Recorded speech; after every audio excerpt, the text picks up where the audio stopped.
So this morning I had this bright idea that I wanted to start up my big truck, and I got in it, and obviously it's a second gen and the batteries were dead and it had no power at all. So I jumped it, it still wouldn't start. So then I got the other idea to go ahead and grab 2 sets of jumper cables, which I have on my brother's third gen right now. It still won't start. So we have Gabe's jump boxes that we're gonna put on it now, and that is technically 48 volts of charging power going to the truck. So all we can do is hope that it starts. I think it will, but there's a slight chance that it's too cold, and it'll just be living outside for the next 4 months until the weather gets above 20 degrees. So jump box 1 is now getting put to work. If all goes as planned, she should fire right up. I mean, it does have very good jump boxes going on right now, and I just want to hear it run because it's been like 2 months since the truck started last, and it's probably not good to let it sit that long, because my luck, I'll let it sit that long and then the motor will blow up. Knock on metal.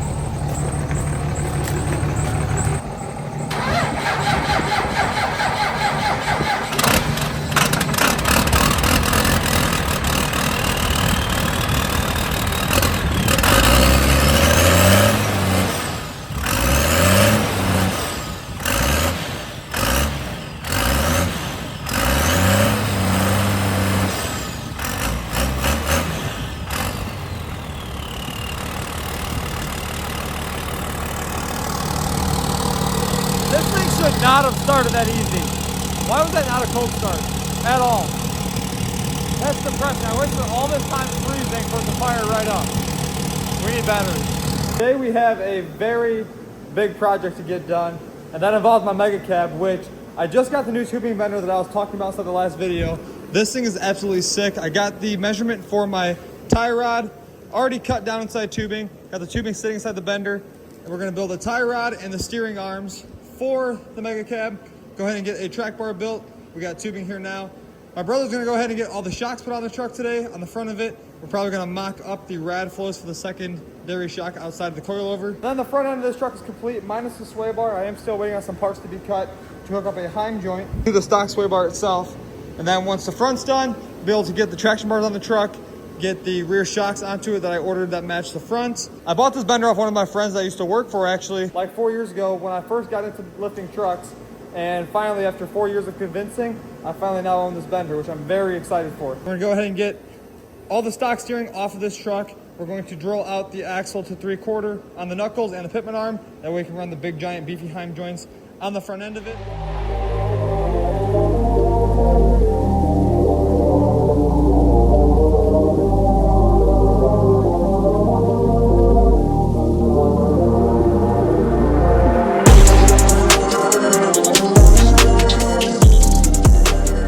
Went ahead and got the tie rod bent for the mega cab. I use this one just as a reference because I bent this one a while ago. Just want to make sure I got the angle perfect. Now we're going to take the tires off the front of the truck, lower down the axle, get the shocks on it, set it back on the ground, do a little final alignment on the bars, make sure the axle is centered on the truck. Obviously we're not going to get it perfect because we don't have an alignment shop or alignment machine anywhere nearby. Take the stands off from underneath it, set it on the ground, see where it sits on its own weight with the coilovers on it. And then if that's all good, once we get the bars aligned, the axle centered, we'll be able to get the steering off of it, pull the measurements for that, and we should be pretty good on the steering angles on the truck, especially with the bender, now that I can bend tubing perfectly. So let's get these tires off really quick, and then we will get into throwing on the coilovers.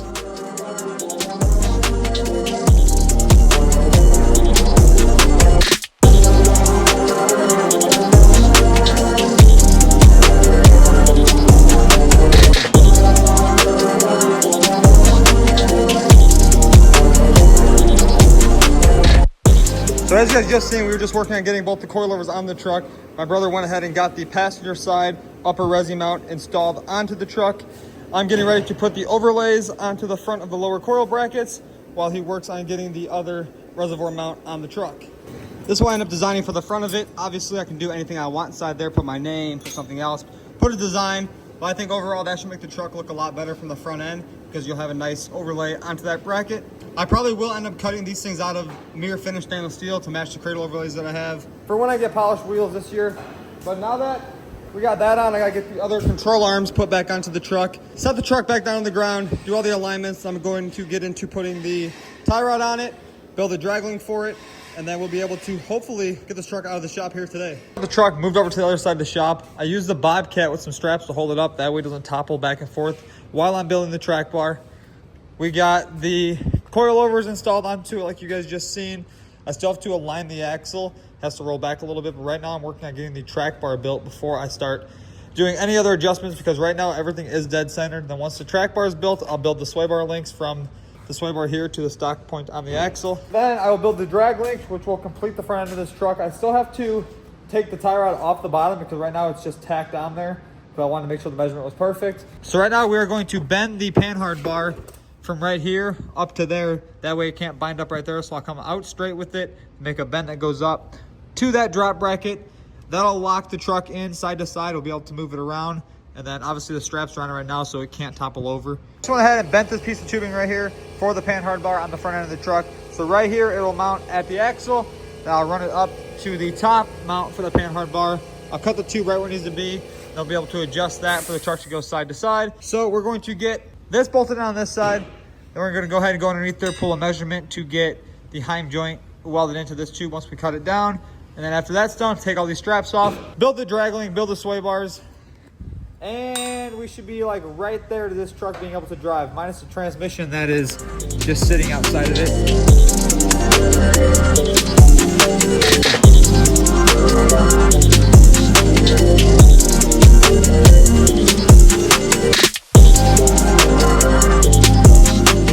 So we were just working on getting the panhard bar done. That's all installed. I see I'll tighten up the bolts all the way. That way it is secure to the truck. Now I'm working on getting these sway bar links built. I'm going to build an adapter that hooks up right here. It's for a heim joint to bolt onto there. And down there we'll drill it out to 5/8. Be able to run the heim joint. Over here I just got the links built. I'm about to get heim joints out of them, weld them all the way up, let them cool down, put the heims back in them. We already built the brackets to hold the heim joints at the sway bar. I'm gonna weld these up really quick, and then we're gonna get into building the drag link for the truck.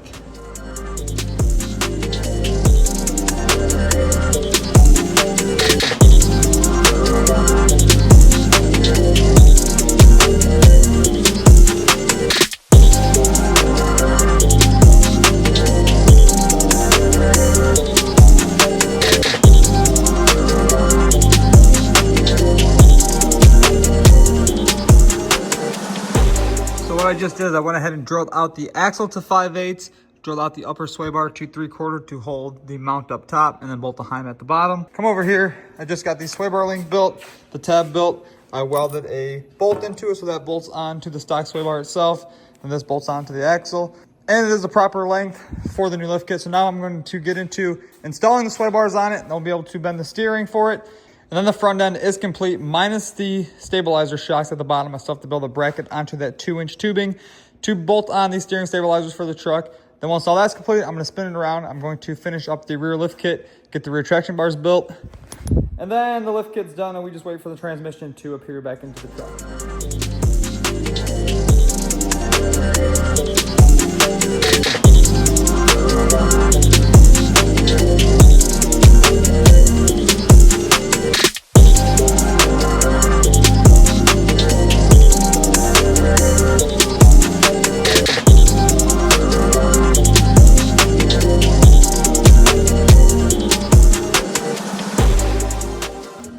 Okay, so about 24 hours later, we are back inside the shop, and we got the big truck inside of here because we are doing some maintenance to this, adding some rock lights, getting stuff powder coated on that. But if we come over here, as you guys were just watching, we went ahead and got the front end complete on the truck. I went ahead and threw on the traction bars onto the rear of it, and now this thing is inside of its last stage before it goes to powder coat. All we have left to do on the suspension is build the bracket really quick that will hold them dual steering stabilizers onto the truck.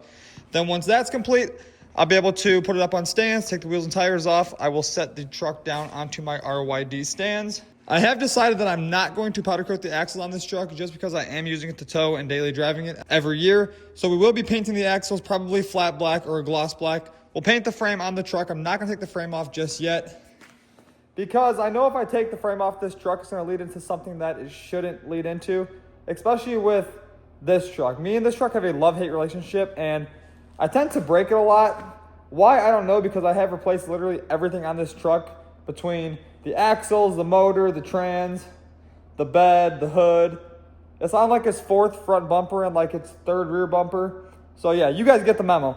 But what we're gonna do really quick before we take this truck all apart for powder coat is we are going to get the front steering stabilizers bolted up. I gotta weld a bracket to that tie rod in the middle right there. That way they can bolt onto that nicely. Then, like I was saying, we'll throw it on stands and we will start taking the suspension all back apart, throw it on a pallet, and send it off to powder coat. We just got the dual stabilizers welded onto the tie rod.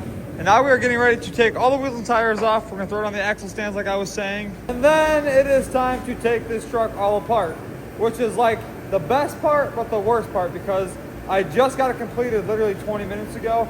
Now it's time to take it all back apart into pieces and powder coat everything. So this should be fun. And after that's done, we'll be able to send it all off to powder coat.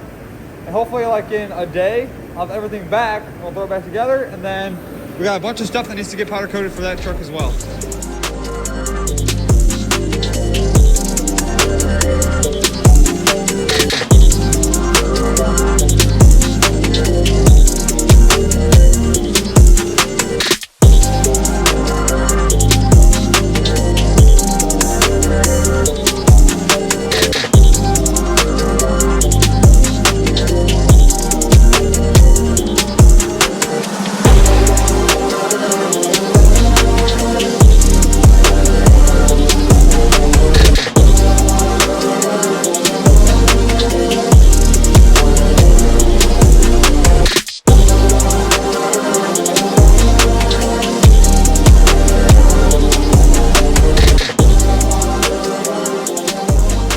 So you guys are just watching as we stripped down the whole entire suspension on the Mega Cab. Went ahead and took the axles out of it. I took off the steering box brace. That way I can just powder coat that. That'll look good when that's all done. Now we have to get the frame all cleaned up all the way down each side of it. I am going to paint the frame. I decided not to take the leaf springs off of it because whenever I've powder coated leaf springs inside the past, they always crack. And obviously, we jump this truck every other day, and the leaf springs will definitely be moving. So, now that all this stuff is out of here, I have the axles up front here on my RYD stands. I threw them on some carts, that way they're easier to move around. I'm getting ready to load these up onto my car trailer, take them to get sandblasted, then once that's all done, I'll make sure they look perfect. We'll go ahead and paint the axles, probably replace the hubs and the brakes and stuff on them, the ball joints. Go ahead with the rear axle, do the same thing back there. I have to buy a new wheel spacer because I snapped one of these studs off in the process of taking it apart because the lug nut decided it wanted to get stuck on. So let's load these axles up really quick and take them to sandblast. And then when we get back, we have to do a little bit of work to the 3rd gen involving some lights on it that I got from Lasfit. And that should make this interior of the truck be a lot brighter at nighttime. I cannot wait to see how that turns out when we get done with it.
So we just got the axles loaded up. Those are headed to sandblast. But we're back in the shop now, and we're about to do some work to this truck. Don't mind everything that's going on right now. That will be inside the next video.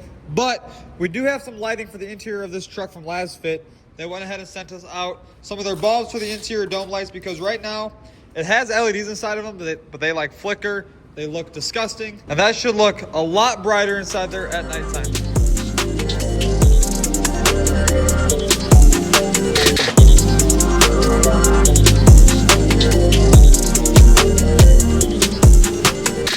Just went ahead and we got those Lasfit LED dome lights installed. And this thing is a lot brighter now inside the truck. And I cannot wait to see how bright it is at nighttime. Obviously, the shop is all lit up right now. You can't get the full brightness out of him inside the daytime. But this truck has a lot going on with it right now, and to say the least, we got stranded in Nebraska with it, and that was not fun. But with all that being said, the Mega Cab is inside of its final stage before we can get it back on the road, minus the transmission that should be here any day for it. And I cannot wait to see how this truck looks when it is 100% complete. And I'm probably going to regret going this big with my tow rig, or it's going to tow amazing still. I'm going to go bigger with it and put it on a 30 and a 42. Or a 44. Be sure to be on the lookout for the video on this truck. It should be up soon, all the way complete. I just got word that the powder coater is just about done with everything on it. So be sure to like, comment, subscribe, and I'll see you guys in the next one.